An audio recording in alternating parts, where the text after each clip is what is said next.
But you know, there are studies that show, and they are from it, not perhaps the LRC, but some empirical data that shows that Kentucky would not yield that much money from sports betting, which you didn't mention, but perhaps you're in favor of.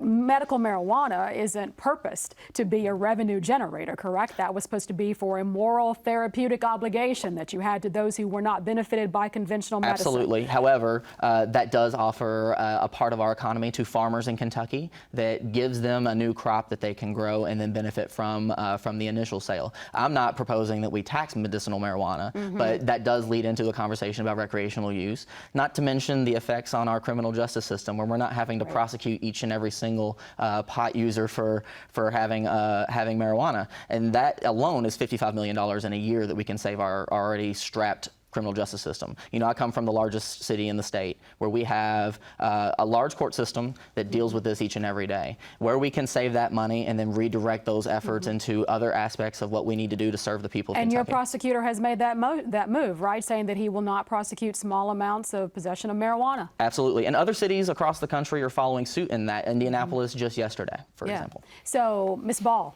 your ideas on expanded gaming or other revenue generators, perhaps that haven't even been discussed yet. Where do you think the money can come from? Well, I do think, like I said before, and we do we need it? I think that's another question I should ask you. Do you think we need more revenue? Fair question.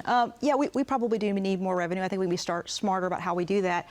But again, I would push on doing it through job creation. You know, whenever you have more jobs, you always have more revenue. And that has added benefit too, because it puts more money into people's pockets. So I always think that's where your emphasis needs to go. It needs to go there. That's where your focus goes. One thing that people may not realize, but as treasurer, I talk to other treasurers throughout the country a lot about marijuana and where that is in their states.